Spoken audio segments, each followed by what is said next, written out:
బడ్జెటే లేదు, పైసలు లేవు పైసలు లేవు పైసలు లేవు అంటున్నాడు. ఆయన కావాల్సిన పైసలే, కానీ పబ్లిక్ హెల్ప్ చేయడం లేదు కదా అంత. ఏమన్నాడు వచ్చేటప్పుడు, నేను లంగల బిందెలు ఉన్నాయని చెప్పి వస్తా అని చెప్పాడా? ఏడున్నాయి ఇప్పుడు ఈ లంగల బిందెలు నేను ఎడిగించాలి అంటున్నాడు. నేను చెప్పింది కరెక్ట్ కాదు భయ్, నేను దేవుడు కాదు చెప్తా, అయ్యేటప్పుడు చేస్తా ఆయనని చెప్తున్నాడు కదా. ఆయన నోడుతున్న ఆయన ఒప్పుకున్నప్పుడు మనం ఎవరు అని చెప్పుకోనికి కరెక్టే కదా. ఆయన వేల లక్షల మంది మీడియా లైవ్ లో చెప్తున్నారు, నా వల్ల కాదు నేను చెప్పాడు చెప్తున్నా, అయ్యేటప్పుడు చేస్తా, పీకేటప్పుడు పీకుతా, వంగుతా అంటాడు. అప్పుడు ఏం చేస్తావు చెప్పు, ఎవరు నమ్ముతావు? కరెక్టే కదా.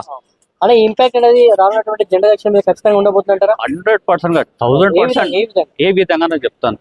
మెయిన్ థింగ్ ఏంటంటే ఊర్లో ప్రజలు మోసపోయారు. ఈ జూబ్లీ సెలక్షన్ ఎందుకు చూస్తున్నారంటే, అది కూడా దేవుడి వల్ల మాగంటి గోపినాథ్ తప్పారు కాబట్టి ఇది వచ్చింది మనకి. ఇప్పుడు ఈ ఎలక్షన్ ద్వారా ఊర్లలో ప్రజలకు అర్థమవుతుంది, అరే మనం చేసిన తప్పు. ఇప్పుడు కూడా సిటీలో కూడా పుట్టింది పెరిగిన పిల్లలు కూడా వాళ్ళు చదువుకోరు, కొంతగా నాలెడ్జ్ ఉన్న వాళ్ళు ఇప్పుడు కూడా బీఆర్ఎస్ అనుకున్నప్పుడు మనం చేసిన తప్పు రా బాబు, నెక్స్ట్ టైం ఏదైనా ఎలక్షన్ వస్తే దానికి మనం చదివించుకుంటాం. ఇప్పుడు నెక్స్ట్ చాలా ఉన్నాయి, కార్పొరేషన్స్ ఉన్నాయి, ZPDC ఉన్నాయి, MPDC చాలా ఉన్నాయి. దాంట్లో మనకి ఇంపాక్ట్ అనేది తెలిసిపోతుంది.